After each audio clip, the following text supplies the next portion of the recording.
Hello दोस्तों, नमस्कार। मैं सचिन पांडे एक बार फिर से आप सबका स्वागत करता हूं आपके अपने YouTube channel study with Sachin में। दोस्तों, आज की इस वीडियो में हम लोग 28 सितंबर को हुए हमारे डीएलएड चतुर्थ सेमेस्टर के मैथ्स के पेपर को हल करने जा रहे हैं और मैं ज़्यादा देरी ना करते हुए सीधा वीडियो को शुरू करूंगा। आप लोग अपने क्वेश्चंस मिला लें, क्या क्या आंसर आपके आ रहे हैं। देखिए, मैं 100% तो नहीं कह सकता कि आपके सारे क्वेश्चन सही जाने वाले हैं, फिर भी मैं यहाँ पे कोशिश करूंगा कि ज़्यादा से ज़्यादा आंसर्स आपके करेक्ट आए। ठीक है, चलिए, उम्मीद करता हूँ कि आप सही क्वेश्चन करके आए होंगे। मैंने पेपर देखा है, उसमें बहुत सारे क्वेश्चन ऐसे हैं जो मेरे कराए हुए डायरेक्ट रखे हुए मिल गए हैं। पहला क्वेश्चन देखते हैं वस्तुनिष्ठ में, ऑब्जेक्टिव में।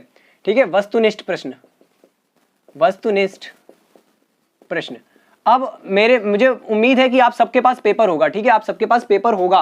मैं बहुत जल्दी में ये वीडियो बना रहा हूं, मैं जल्दी क्वेश्चन सॉल्व करवाऊंगा ताकि आप लोग आंसर मैच कर सकें। ठीक है, तो उम्मीद है आप सबके पास पेपर होगा। हमारा ऑब्जेक्टिव में पहला क्वेश्चन था, हमें वर्गमूल बताना था 20-25 का। तो भाई 20-25 यानी कि 2025 का वर्गमूल होता है 45। ठीक है, क्योंकि 45 का वर्ग करने पर ही 2025 आता है। आप चाहे तो चेक कर सकते हैं 45 को 2 बार गुणा करके। 5 पंचे 25 हासिल लगी 2, 5 चौके 20, 2 22।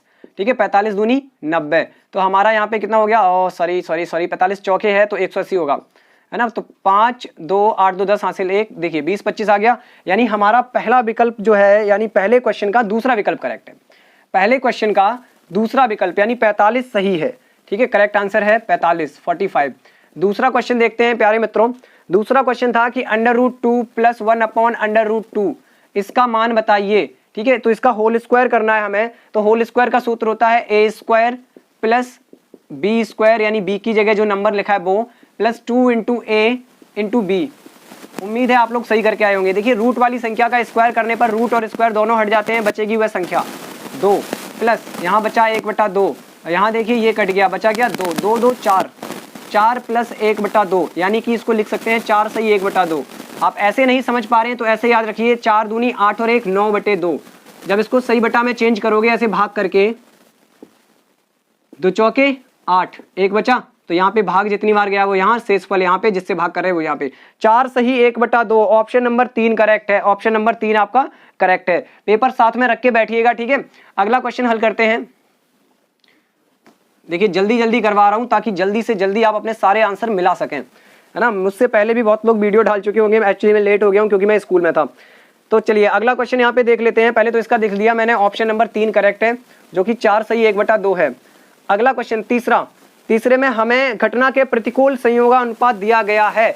ऐसे क्वेश्चन को देखिए मैंने हालांकि करवाया नहीं है, फिर भी ये क्वेश्चन ऐसे पूछा गया है तो मैं इसका आंसर बता देता हूँ कैसे आता है।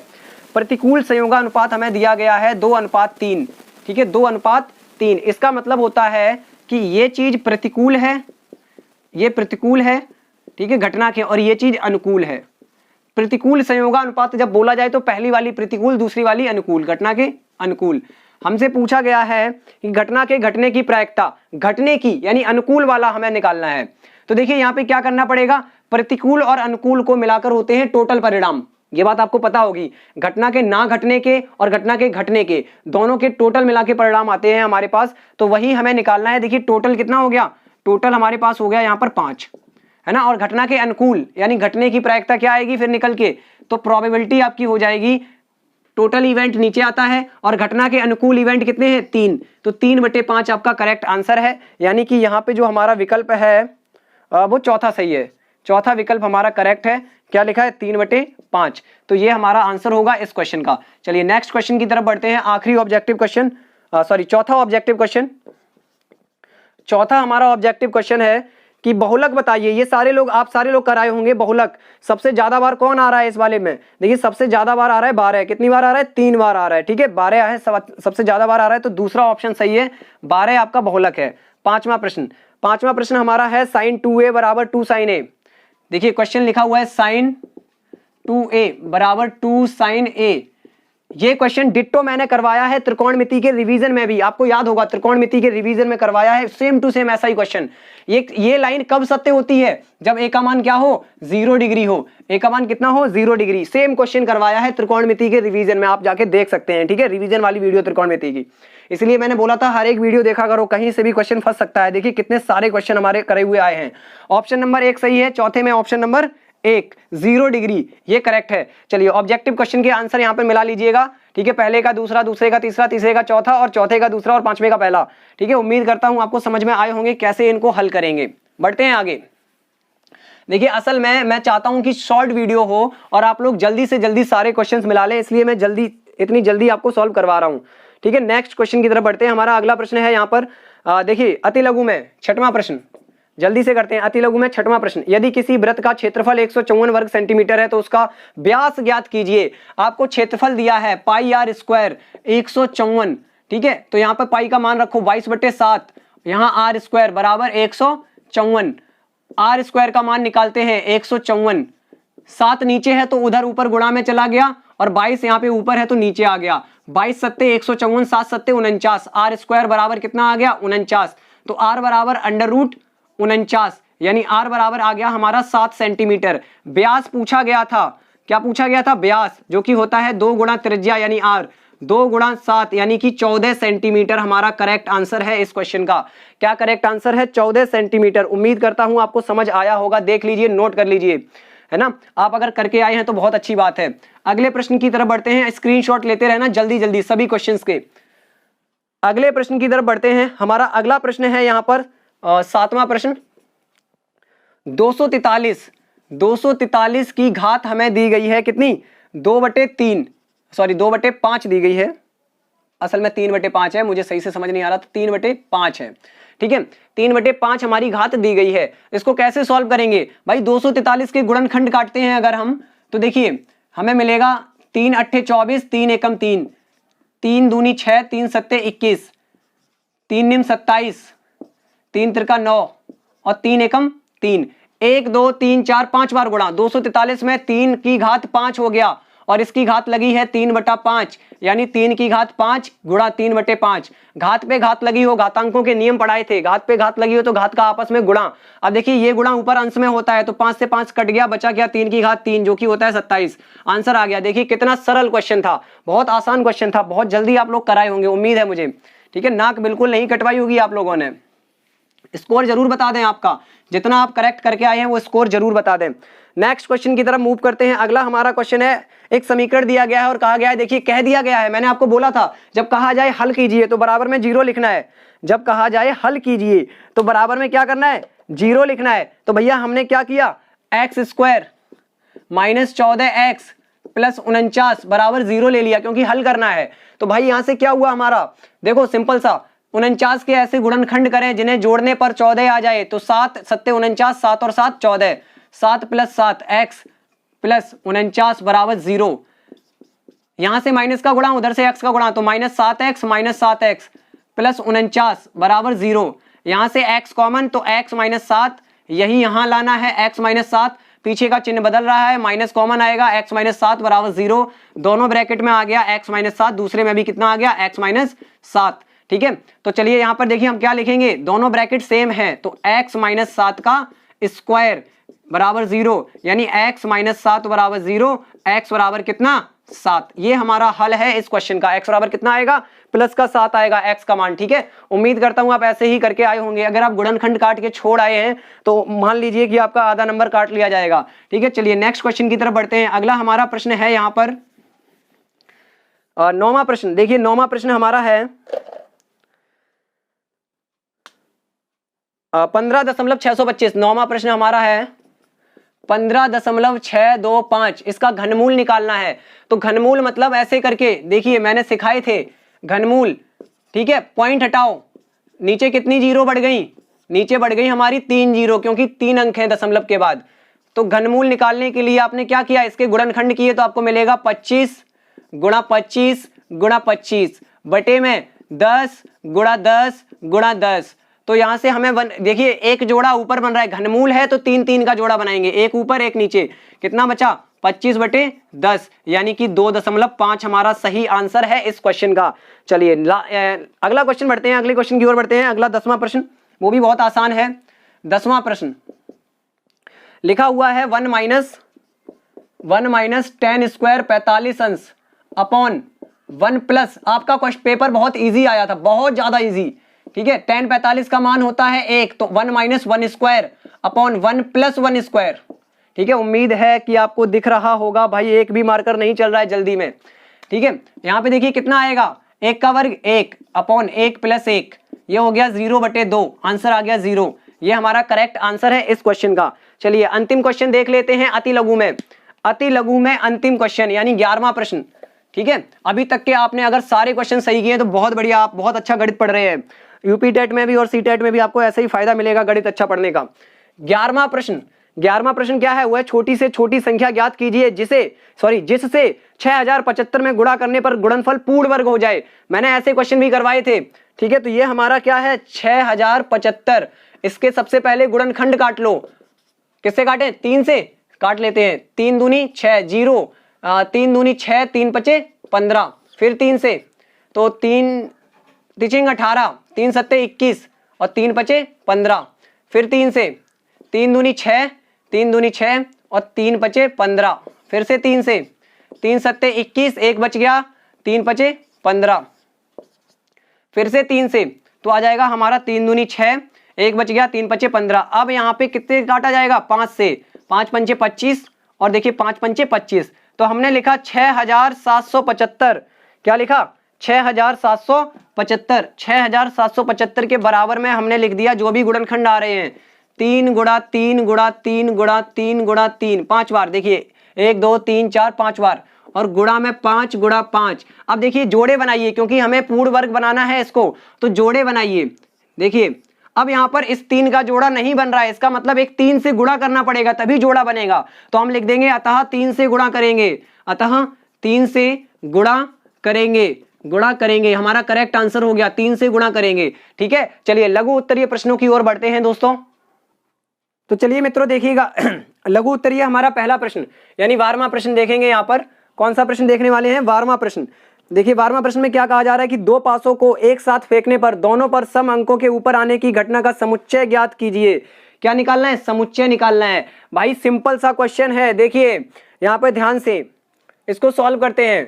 ठीक है, एक लाइन में इसका आंसर लिख देंगे हम लोग। देखिए दो पासे हैं, दोनों में ऊपर सम संख्याएं आनी चाहिए। इसका समुच्चय क्या होगा? कितने ऐसे परिणाम आ सकते हैं? तो सीधा यहां पर लिखने वाले हैं दो पासों को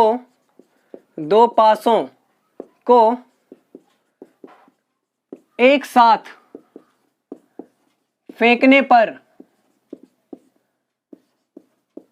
सम, फिर क्या पूछा गया है? सम अंक या समुच्चय? सम अंकों के ऊपर आने का समुच्चय।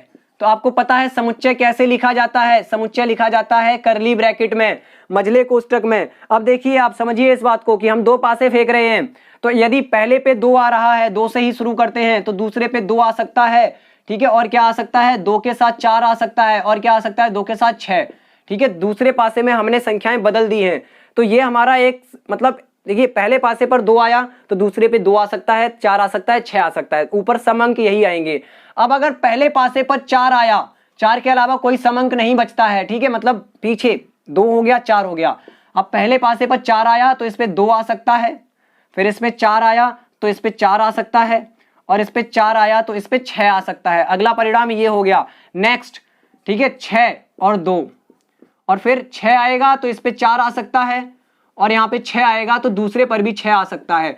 इनके अलावा ऐसा कोई भी रिजल्ट नहीं आएगा जो आपको ऊपर सम अंक दे। देखिए यही सारे परिणाम आ सकते हैं, तो इनका समुच्चय ये रहा और यही हमारा आंसर है। स्क्रीनशॉट ले लो, कोई दिक्कत की बात नहीं, 2 नंबर मिल गए आपको अगर आप सही करके आए हैं। चलिए 13वां प्रश्न देखते हैं। 13वां प्रश्न थोड़ा सा लेंथी प्रश्न है, उसको जरूर समझना। ठीक है, जल्दी से समझ में आने की कोशिश करें आप लोग। 13वें प्रश्न को हल करते हैं, यहाँ पर सॉल्व करते हैं। देखिए 13वां प्रश्न क्या है? पद और बारंबारताएं दी गई हैं। हमारे पास पद दिए गए हैं और बारंबारताएं दी गई हैं, शॉर्टकट में लिख दी गई। ठीक है, पद और बारंबारताएं हमने शॉर्टकट में लिख दिया। यहाँ पे निकालेंगे संचयी बारंबारता, ये भी शॉर्टकट, संचयी बारंबारता। ठीक है, सारे पद लिख लेते हैं हम लोग। 2 4 6 8 10 12 और 14। इनकी बारंबारताएं हैं 3 2 2 और 6 की है, मतलब 8 की है 4, और उसका 10 की है 3, 12 की 1 और 14 की 2। अब इसको सॉल्व करते हैं। ठीक है, तो यहाँ पे कितना हुआ? संचयी बारंबारता निकालेंगे तो 3 3 2 5 5 2 7 7 4 11 11 3 14 14 1 15 15 2 17। देखो ध्यान से, 3 का 3 3 2 5 5 2 7 7 4 11 11 3 14, 14 1 15, 15 2 17। तो ऐसे करके लिखा जाता है। यहाँ n बराबर कितना आ रहा है, सबको जोड़ने पर 3 2 5, 5 2 7 4 11, 11 3 14 1 15 2 17 आ रहा है, जो कि कैसा है, विषम है। कैसा, विषम है। तो विषम वाला सूत्र लगाओ, विषम वाला सूत्र लगाओ तो माध्यिका बराबर क्या हो जाएगा, माध्यिका बराबर हो जाएगा हमारा, देखिए विषम वाला सूत्र अगर लगाएंगे तो विषम वाला सूत्र क्या होता है, n+1/2 वां पद, यानी 17 + 1/2 वां पद। 17 और 1 कितना होता है, 18/2 वां पद। ठीक है, यानी 9वां पद। कौन सा, कितना इजी क्वेश्चन है, सारे कंसेप्ट में पहले ही समझा चुका था। तो 9वां पद क्या होगा, संचयी बारंबारता में देखो 9 इसमें आएगा, 7 से बड़ा 9 इसमें आएगा, तो इसके सामने वाला पद देखेंगे तो कितना हुआ, 8 हमारी माध्यिका हुई। हमारी माध्यिका क्या हुई, इसमें 8 हमारी माध्यिका हुई। चलिए अगले प्रश्न की ओर बढ़ते हैं। अगला प्रश्न हमारा है, देखिए मजे से देखिएगा, जल्दी से करते हैं अगले प्रश्न को हल। बहुत जल्दी कराने की कोशिश कर रहा हूं भाई, ताकि आप लोग सारे लोग जल्दी से जल्दी अपने नंबर्स को डिसाइड कर लें कितने नंबर आपके आने वाले हैं। ठीक है, तो जल्दी से देखिएगा अगला प्रश्न, यानी प्रश्न संख्या 14। प्रश्न संख्या 14, प्रश्न संख्या 14 क्या है कि हमें एक समकोण त्रिभुज दिया गया है, तो बना लेते हैं समकोण त्रिभुज। आपको पहले ही बताया था, ABC दिया गया है तो ABC। ठीक है, समकोण त्रिभुज दिया गया है जिसमें tan A बराबर कितना है, 4/3। ठीक है, अब ध्यान से देखो tan A की, यानी A वाले कोण की बात कर रहे हैं, और tan होता क्या है, लाल बटे कक्का, LAL/KKA, ये होता है tan, लंब बटे आधार, तो ये हो गया लंब बटे आधार। ठीक है, लंब हो गया 4, इसके सामने वाली भुजा 4, और आधार हो गया हमारा 3। ठीक है, पाइथागोरस थ्योरम लगाओगे आप अगर, तो ये निकल के आएगा 5। कितना निकल के आएगा, 5। ठीक है, निकाल के दिखा देता हूं मैं एक बार। AC² बराबर AB² प्लस BC², पाइथागोरस प्रमेय, सबसे लंबी भुजा का वर्ग इन दोनों भुजाओं के वर्गों के योग के बराबर। तो AC² बराबर हो गया, AB कितनी है, 3 का स्क्वायर प्लस 4 का स्क्वायर, ये होता है 9, ये होता है 16, ये हो गया 25, यानी AC² बराबर 25, तो AC बराबर 5। ठीक है, उधर वर्गमूल ले लिया तो 5 आ गया, ये स्क्वायर लगा है। ठीक है, वर्ग लगा है, तो हमारा कर्ण कितना निकल के आया, 5 निकल के आया। हमें मान किसका निकालना है, हमें मान निकालना है sin² A plus cos² A। तो भैया sin A का स्क्वायर, sin A का मान निकालो पहले यहां से। sin A होता क्या है, लंब बटे कर्ण, लंब बटे कर्ण। A के लिए लंब क्या होगा, 4, कर्ण होगा 5, तो 4/5, और इस पे लगाया भैया स्क्वायर लगा दिया, प्लस ऐसे ही हो जाएगा आधार बटे कर्ण। cos का क्या होता है, आधार बटे कर्ण, आधार ये है, कर्ण ये है, 3/5, और इसका क्या कर दिया, स्क्वायर कर दिया। तो ये हो गया 4 चौके 16/25 प्लस 9/25, 16 9 25/25, हर समान है, जुड़ेंगे नहीं, एक बार लिखा जाएगा, काट के हमने लिख दिया, एक आंसर आ गया हमारा। ये हमारा करेक्ट आंसर है 14वें प्रश्न का। चलिए अगला प्रश्न देखते हैं, बहुत ही आसान प्रश्न अगला वाला, आप लोग कंफ्यूज हुए होंगे लेकिन बहुत आसान है, बहुत इजी क्वेश्चन, इससे इजी हो ही नहीं सकता भाई। ऐसा प्रश्न आपको दिया है, ठीक है, और ऐसा प्रश्न मैंने वर्ग समीकरण में करवाया है आपसे। ठीक है, वर्ग समीकरण को हल करना जो उसमें होता है ना शब्द समस्याएं, उसमें करवाया था मैंने 15वां क्वेश्चन, सॉरी 15वां नहीं है वो वाला, मैं 16वें की बात कर रहा था। 15वां देखते हैं क्या है। 550 घन सेंटीमीटर लोहे के एक बेलनाकार सरिया बनाया जाता है, यदि सरिया का व्यास 1 सेंटीमीटर हो तो सरिया की लंबाई ज्ञात कीजिए। भाई देखिए, सरिया होती है बेलनाकार, ऐसी बेलन के आकार की होती है, तो उन्होंने सरिया का व्यास दे दिया, हमें निकालनी है त्रिज्या, तो व्यास उन्होंने दे दिया 1 सेंटीमीटर, तो भैया त्रिज्या क्या हो गई, सरिया की त्रिज्या हो गई 1/2 सेंटीमीटर, व्यास बटे 2 होता है ना त्रिज्या। हमें व्यास की लंबाई, और सॉरी सरिया की लंबाई निकालनी है, हम इसको h मान लेते हैं, क्या h। और सरिया का देखो, जितने मैंने आपको बताया था कि कोई मटेरियल, जितने कोई भी पदार्थ, कोई भी आकृति, कोई भी ठोस जितने मटेरियल से बनता है वही उसका आयतन होता है। तो भैया सरिया बन रहा है लोहे से, और लोहे का आयतन आपको दिया गया है, यानी कि सरिया का आयतन दिया है, क्या दिया है, सरिया का आयतन कितना दिया है, 550। सरिया का आयतन, सरिया बेलनाकार है, बेलन का आयतन का सूत्र लगाओ 550। h निकालना है, लंबाई को हमने h मान लिया तो h ही निकालना है हमें, सीधा कर देंगे तो यही तो हाइट होती है ना बेलन की। तो हम रख देते हैं यहाँ पर पाई का मान 22/7, r का मान 1/2 का वर्ग इंटू h बराबर 550। ठीक है, ये हो गया 22/7 इंटू 1/4 इंटू h बराबर 550।